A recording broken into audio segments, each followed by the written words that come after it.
Hi, I'm Ty King. This is the very first episode of the ARKAST podcast, which features interviews with Arkansas podcasters and industry experts. Our first guest is Karen Steward, who owns a podcast production company called Power of Pod. She also worked at the NPR affiliate in Little Rock, KUAR, for a number of years as a reporter, anchor, and content development director. She's created civics education podcasts for the Arkansas Supreme Court, and she has her own podcast, a true crime podcast called Burden. I asked her to give us some tips on how to launch and market a podcast. When it was all said and done, she was so excited about the ARKAST podcast and interviewing Arkansas podcasters that she since jumped on as a co-host starting in episode 2.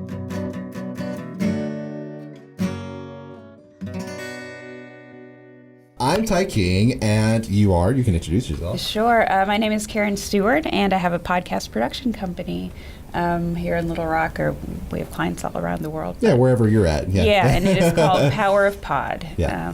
If you're in Little Rock, it's in Little Rock. If you're anywhere else, it's there too. It's there. Exactly, yes. Yeah, you can use it in a line. We're global. Right. Well, you're online, it doesn't really matter where they're at, right? Right, exactly. Yeah, for sure. Exactly. So you own a podcast producing company? Is that what we call it? Or, yes, okay. Yeah. And I've expanded. So I used to call it podcast production, but now I call it podcast production and marketing. Okay. Just because marketing is such a big deal in terms of you can create the best content in the world, but ultimately if you don't market it and people don't know where it is. I've got lots of questions about that. Okay, so I hope I have lots of answers. Well, I hope so. It's professional. Okay. Right? We're going to be kind of fast and loose with this and have some fun. That sounds good. So we know that you have a production company, and I guess we should explain a little bit more about what ARKAST is, as far as we're a podcast resource for podcasters by podcasters, mostly in Arkansas. And so that's what we are, sort of targeting is all the podcasters in Arkansas. Yeah. Okay, so that's how I met you, because you have a podcast. You live in Arkansas, and that you have put out. That is true. That is true. And your podcast is even about something that happened in Arkansas. Yeah. Right. Absolutely. So, do you want to talk about Burden? Oh, always. Yes. And breaking news, but just really in my world. Yesterday, we reached 200,000 downloads. That's great. So thank you. So that was a big deal for us. Whoever's listening to that, that's real nice. Do you get the analytics on that and see who's listening to that? And it's the really neat thing is, so I assumed it would be all Arkansas. I just did. And number one is always Texarkana, Arkansas, because that's where the story is from. But Little Rock is actually usually number 16 or 17, and it's Chicago and Dallas. Really? And that's pretty cool, because I didn't, you hope a story will also resonate beyond the borders of Arkansas. So, yeah. Now, do you think, you're being in the category of true crime, do you think Chicago and places like that is because more people are listening to the true crime podcast? I think so. There? Yeah. People are so interested in that category. So tell us about Burden. What is Burden? So Burden is an investigative true crime podcast. And it covers the suspicious death of Billie Jean Letterman in 1991 in Texarkana, Arkansas. Yeah. And it started because there was a former journalist and attorney. She's not a former attorney, she is an attorney. She came to me and said, I've been looking into this case. I have all this footage. She had beautiful video footage of everything. She did all this research, and she said, I don't know what to do with it all. Can you help me organize it and see where we go from here? And so we started working. And originally, I wasn't going to co-host. Stephanie Harris, my co-host, was my client. Right. And she was? I didn't know that. Yeah, okay. Yeah, that's how it started. Wow. And she'd picked a co-host who, unfortunately, due to personal reasons, had to back out. And at that point, it was I really want this story to be told. I'll do anything. And so I said, Stephanie, let me co-host, and I'll do this for free too. And she said, sure. And it's been great. It's been a privilege to be part of it. That's awesome. So you and Stephanie, you have legal backgrounds. Stephanie does. I have a background I worked for the Arkansas Supreme Court, but in a communications position. They hired me, and I didn't have a legal background, but they liked that because it was teaching civics in schools and to adults as well. Yeah. So I was, the average person who had some media experience. I was a reporter for over 20 years, and so I have some experience in taking complex information and distilling it down for the general public. And so it was a wonderful job. I really loved it. Awesome. So is the communications position, obviously you're interested in talking, right? Yes. So is that what got you into podcasting, or? Okay, so podcasting. So since I'd worked in a newsroom, there was something that I noticed in newsrooms, and this is in no way unique to the newsroom I worked in. It's going on, across the nation, especially with the layoffs of journalists and not as much advertising revenue. A lot of times, newsrooms, to me, are the news according to like 4 people in the newsroom. And sometimes those 4 people, are white, and there's no diversity there. Sure. And then maybe you'll, hire one person who represents the diversity, but you're putting a lot on them then to be like, okay, you're going to represent that. Yeah. And also journalists usually will pick topics that they really love, which is great, but they're kind of like honed in on certain topics rather than like, but it just felt like there must be another solution, and podcasting was it. It represents the democratization of media. And so anyone can have a voice. You don't need a broadcasting network. Right. And I love that. So I figured, well, I have some experience in audio editing, in taking content, because a lot of people who start podcasting, they have a broad topic, but they're like, I don't really know what I want to talk about or who I want to interview. And I'm like, that's great. Let me, give you some suggestions. Yeah. The podcast world has become more competitive because all these people got into it. So you do need some kind of edge to stand out in the crowd. Yeah. And my hope is that I can help podcasters, be a little more professional. I don't mean that in a demeaning way, but a lot of people don't have the experience. So, and so be an affordable avenue to get the podcast audio and marketing and all those elements together. Yeah. Careful with that A word, the affordable part. I know. People are like, oh, I've got $5. Can you help me? Exactly. So affordable compared to big marketing companies. There you go. Yeah, compared to. Yes. I'm glad you brought up, people don't know where to start, and you help give them ideas, because a lot, even when we were going through the podcast convention last year and holding some of the the workshops, lots of people had ideas and hey, I've been thinking about starting a podcast, but I've got so many things I want to talk about, just don't really know where to start. And I was like, well, you really need to pick one, because you can't just talk to everybody. You can be the Walmart of podcasts if you want to, but it's not really gonna be specific towards an audience, and they're less likely to pick it up. Absolutely. There's research on that too, so you're absolutely right. What all do you include in your marketing? So social media is really important. Building a website for a podcast specifically, in terms of having transcripts up there, and there are many other things you can do to build SEO into the website, search engine optimization, so that when people search for a particular topic, they're going to find you. And so that's a huge part of it. Promo swaps and feed swaps are really fun, where you use the community of podcasters. You find a podcast that's like yours, so similar audiences, and you help each other out. You have a promo, you have a promo about them, they have a promo about you, and that's usually very helpful. So is it sort of like this podcast is sponsored by, or would it be like, hey, while you're listening to this, go check out this other podcast? Yes, so it is. It's intimate because the host usually says, or will say, and we're doing a swap with Ozarks True Crime coming up on February 14th, because I feel those are very similar podcast burden and Ozarks True Crime. And it's actually a feed swap. So they're going to play our episode 1, and we're going to play their episode 1. Okay. And with a real, I approached them because I genuinely like their podcast, and said I think we have similar audiences. And so there's going to be an intro that is Stephanie and I saying this is why you, Burden listeners, might enjoy this podcast. So check it out. And they're going to do the same for us. I haven't listened to them yet, but I did find them when I was like, okay, so my way of building up the database, because this doesn't exist yet, right? So until now, I just built it. Right. But a list of all the podcasts that are being produced inside of Arkansas. Right. So there's a few lists that were put together in 2018, 2019, but there's only 5 or 6 different podcasts, and it's from the Northwest Arkansas papers put it together. Yeah. Or here's the here are 5 podcasts in Arkansas that are produced by women that you need to know about. And so that was in Soiree. And I was like, okay, well, I'm having to piecemeal all these things together. But I'm like, Lady Justice was featured, not to be. What's that? I worked on, so Lady Justice was. Yeah, I saw that one. Yeah. It's Women Justices. Ladies from, of Justice or something like that? It is Lady Justice, Women of the Court, because there was a Lady Justice podcast, but we really wanted to use it, so we gave it a little, tagline. Gotcha. Yeah. But it's for women state Supreme Court justices from different states who came together to talk about civics. Yeah. And they all have their own perspectives, and so that's the podcast I launched when I was with the Arkansas Supreme Court. Okay. So it was really fun. Yeah. That's awesome. Okay. I did not know that.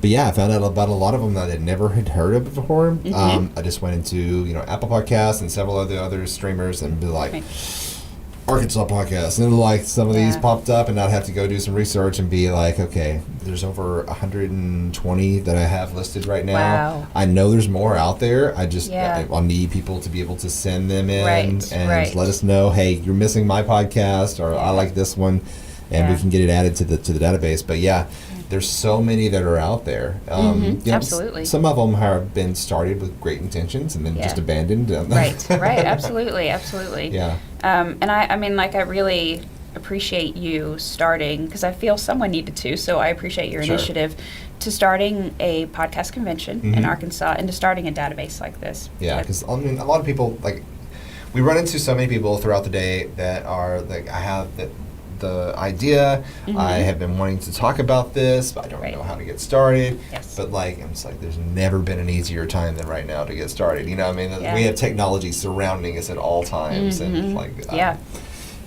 even if it's not the greatest quality of something, you know what I mean? Like your laptop that you're using might be older and it has the microphone's not as, but still, you can use that to start growing an audience and then upgrade your technology along the way. Absolutely. But they don't really know about how to market their podcast. It's a complicated thing. How to distribute it. Which one is the right distributor? When we went to the convention last year, everybody had a different answer. That's what I was fascinated by. Like everybody I asked on that stage was like, "How do you get your podcast out?" Everybody had a different answer. Okay. Yeah. Like in terms of the app they use, or like the there was company, so 2 or 3 that use Anchor. Okay. There was, like Bo Counts, who was using Twitch as his main channel to record all his podcasts. And then he was live streaming on Twitch and YouTube and at the same time recording it and then putting it out as a podcast himself as an RSS feed. Yeah. I mean, like, there's so many different ways of doing that. And Sarah with Arky Travels, she was using something else, like I can't remember what it's called, but anyways. Yeah. And while I was looking up the database, building the database, trying to look up everybody's podcast, there was like one, everybody has like one homepage where it goes out. Like Anchor has their page, and then it has the links to your Apple Podcast, Google, Podbean, here's this. And so everybody's got something like that. There's something called Listen Notes. You know what that is? Yes. I had never heard of that before. Yeah. And it's just one of the many, like, when you launch a podcast, you should submit your RSS feed to various players. Apple Podcasts is the number one in audio. YouTube is the number one overall. Like, people find podcasts on YouTube, which is kind of strange to me, but that's where we're headed. That's why we record. That's why we're recording video right now. You're very smart and up with the industry trends and all of that good stuff. But Listen Notes is one of the. You should go there, get an account, and submit your RSS feed. Yeah. And they're like 20. I mean, even like 30. Like, you can submit your RSS feed to whomever you want, and it just helps you grow. Okay. So. Yeah. So even if you were saying, even if you have signed up with, say, Anchor, which is like one of the most popular ones. Yeah. It automatically distributes your RSS feed to many different like podcasting catchers, you know what I mean? But you're saying you need to go ahead and take your RSS feed and add it on to other places. Like, where would you suggest? Yeah, so your hosting company gives you an RSS feed, right? Yeah. And then it's up to the podcaster to submit that RSS feed to various. So, like, you're not automatically going to be on Apple Podcasts. You have to sign in to Apple Podcasts for creators and submit it. Same with Spotify. Same with everything, really. So you have to take an active role in finding all of those apps and submitting your RSS feed. Thank you. That taught me something right there. I was like, okay, I need to submit our RSS feed to this. Yeah. I saw that if you had done that, and I was like, I don't even know what this is. Right. Okay, good. Good to know. Also, we have an astounding number of sports podcasts centered around the Razorbacks. And I'm like, That's Arkansas. That is Absolutely. Arkansas. There's a large audience for that one. the largest categories as far as like number of podcasts we have in each one. Sports. You know what the other one is? Churches. Okay, that makes sense. Yep. Absolutely. Yep. Okay. So Sports and churches. Arkansas likes its sports and that churches. Makes sense. Yeah, I was like, okay, not every church needs their own podcast, but podcast, you know, yeah. whatever. Right. It's free and you can use it. Yeah, I know during COVID there were when people couldn't, go to church and be together in person. There were a lot of But those. I got that favorite pastor they got to hear. Exactly. Yeah. Yes. Weekly, no matter what, whether Yeah. it's podcast or in person. Sure. So. How do you interact with your listeners, or how do you recommend your clients how they interact with their listeners? I think it is good to do a survey of the market because it's different for every Yeah. client and what their topic is. So, and also, so general things, I do believe with social media, you should pick 2 channels and really do them well. I see a lot of podcasters automatically like, oh, I have to be here, here, here, and here. And my personal approach to that is quality over quantity. Yeah. Because you can drive yourself crazy all day long saying I have to be everywhere. So yeah, that's one of my biggest things is quality over quantity when it comes to social media. Sure. And then I was just having a conversation with a potential client the other day, and he was like, "Oh, there's so much to do. I have to every time I have a new episode, I have to post." And I said, "Well, how about we set up some automation stuff so that you're not so overwhelmed?" Yeah. And you can, that's a basic thing when you publish an episode. You can link it to your newsletter, and there's, into your social media. So there are automated ways. It doesn't have to be like this is going to take hundreds of hours. You can find some creative ways to save money and valuable time and still be successful. For sure. So, yeah. And so I support several people on Patreon. And so, one of my favorite things is when one of the artists I follow, or even podcasters, when you subscribe at a certain tier, you'll get these video notifications of hey, I'm going live in about an hour. It's just going to be people that are subscribers on Patreon. Yeah. We'll just hang out and talk. And so I was able, last night, I was talking to one of my favorite artists, just chatting. And he was That's like, cool. King, you're new here? And I was like, yeah. Yeah, that's so awesome. cool. It is Yeah. awesome. Yeah. So I don't know. There's another part of that where some people offer different tiers inside of inside their Patreon, where it's you get a private a shout out mostly. You're counted as a producer. You're getting a shout out. Those are fine, I think. But then some people have opted to be like, well, if you live close enough, we'll go grab a cup of coffee. Yeah. If you feel comfortable with that. Yes, that's what I was going to say. That's is quite that a a good connection. idea? You're really connecting with the listener. Right. There. Well, we are in Arkansas. We're very, we got that southern, hospitality thing, right? Right. We want to know who we're talking to, and we Sure. want to, a lot of us still want to meet people in person and be face to face. Yeah. So you're saying you wouldn't recommend offering a face-to-face meeting with somebody just because they paid for a certain tier to your podcast? So I'm a woman. Yes. And it kind of scares the idea of Yes. meeting up with someone you don't know. But podcasters, I understand an intimate relationship, etc. Yeah. But I'm very, protective about Gotcha. as the podcast creator, you would not really know who you're meeting up with. Exactly. So if my clients are like, I want to start doing this, I'd just be like, well, be careful, especially if they're female clients. I'm just, saying what I host think. a true crime podcast. Yeah, exactly. I have a certain way of looking at the world, and it's protecting people. For sure. Well, that's good. Yeah. Yes. It's to make you hyper aware of what's going on. It's like, no, you probably shouldn't do that. You know. And that's a lot of time spent too. If you're really meeting, what's the charge there? I know, in media, certain hosts, people could pay to go to lunch with certain big, Sure. reporters or whatever. Yeah. So that's a thing. That's a lot of time. It's a lot of time commitment too. So I would tell clients, are you prepared to spend, an hour of your day if you want to every day? Yeah. And how much of a benefit is that? Right. And are you seeing your podcast grow? Or are you just feeling weirded out? Or Yeah, for sure. Analytics and impressions and seeing what it results in can be good. So, yeah. So from that, as far as like making a return on your podcast, which is not always the case, right? It's very rarely the case, especially here when podcasts are barely understood. Yes, like they are by the state. Yeah. Have you seen some good instances, or have any good tips, I guess, for monetizing your podcast to make a return on it? Yeah. So, for example, we run ads on Burden, and those are automatic. We say, there's something called the pre-roll, so it's the ad that's in the beginning, then the mid-roll, and I think it's called the end roll, whatever, it's at the end.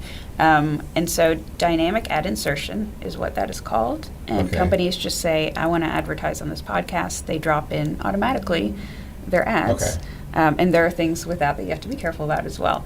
And so we just kind of sit back and get, paid, which is great. And I say get paid. This whole project was for free. So it's kind of like any money that reimburses all of the... Exactly. So have we made money on the podcast? No. Is it generating some revenue? Yeah. But, in context, it's, So how did this advertisement work? Because you said it's on the front or the back. I don't know what you're talking about. Let's explain. So, for example, we use a hosting company called ARKAST. Yes. I always call it ARKAST. It's a cast, and I always call it ARKAST. I don't know why. Okay. But they have an option to submit your show, and you don't have to have a certain amount of listeners, which is really good, because for most of these things, when you submit, they're like, well, we don't really want you to work with advertisers until you have 20,000 downloads or something like that, and some podcast producers can't reach that. Sure.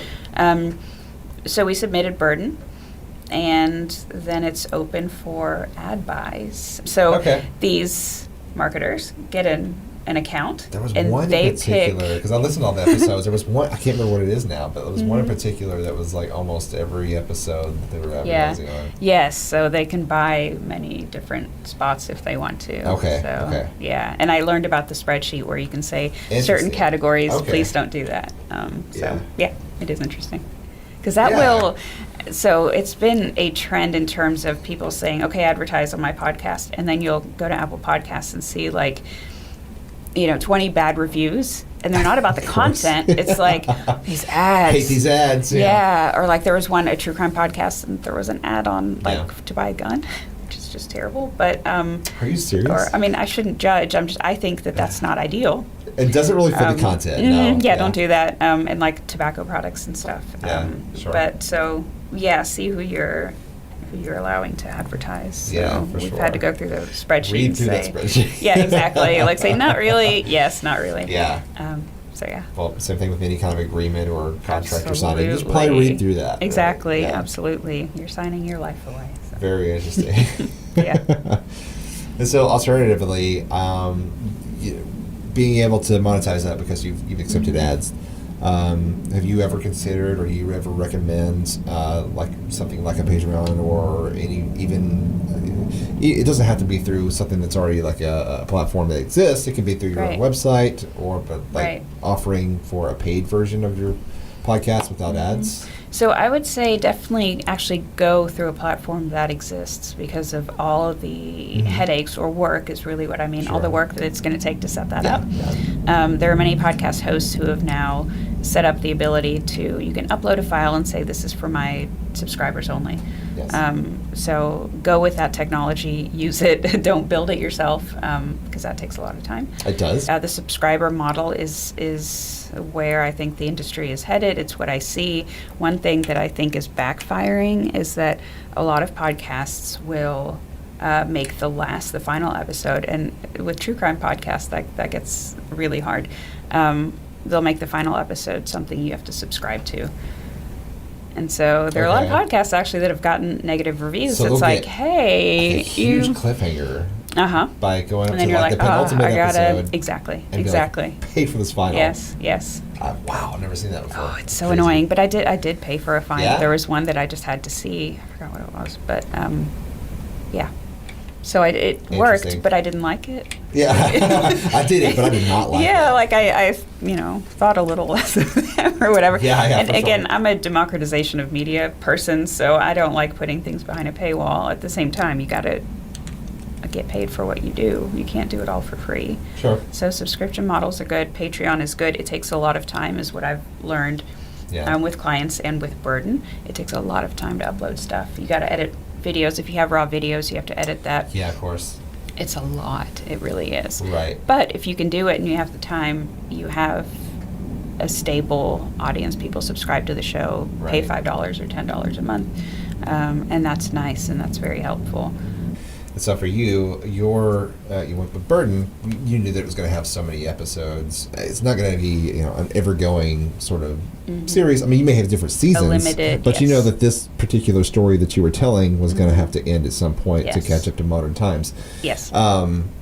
And then one of my favorite events that I've been to was your kickoff, your launch party. Oh, thank you. I'm glad you enjoyed it. That was awesome. I was really nervous about that. I didn't know how people were going to respond. No. I wish more people did that, because I was like, this is incredibly original. It was fun. I'm glad you enjoyed it. That means a lot. You hit all the boxes for me. Where I kept getting surprised. We're like, okay, now we're going to play the first episode for you guys to listen to. And it's like, you get a huge room full of eclectic group of people that are sitting around in the room that were sitting there, very quietly and just listening over the speakers. I definitely recommend a launch party. It's one of those things where you can directly connect with, your audience. And we did a lot of trade for that. Like, for example, the venue was the Nest. So it was, let us use your venue, which is normally a couple $100. And you can advertise on Burden. So they were our sponsor. Then some of the food that was served was also trade. So that's a way that you can do things like that. You don't have to have a large budget. Just approach someone, and that's why a trailer is important, because it's like, okay, this is what this show is going to be about. The audio quality is decent, things like that. Just show that you're legit. That's amazing. And then you can have trade. Trade is a big thing if you don't have any money. What's that? It's a bargaining chip. There you go. There you go. Yes. But a big thing about podcasting is the trade and is connecting with other podcasters. And I talked about that earlier with promo swaps and feed swaps. But if you're connected with other podcasters who can promote your show, that's a way of, if you have a marketing budget of $0, it's still excellent marketing. For sure. Yeah.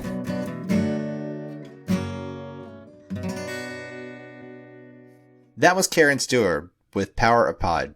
She and I will both be back for episode 2. We'll stay on the same theme of true crime podcasts for that episode and feature an interview with the 2 women behind a podcast you might have heard about, but not necessarily known it is produced in Arkansas. That podcast is United States of Murder. Thanks for listening to the ARKAST podcast. Subscribe on Apple Podcasts, Spotify, and in all of the major podcasting apps. Please rate and review. It helps us out. Or find us on YouTube at ARKAST Pod.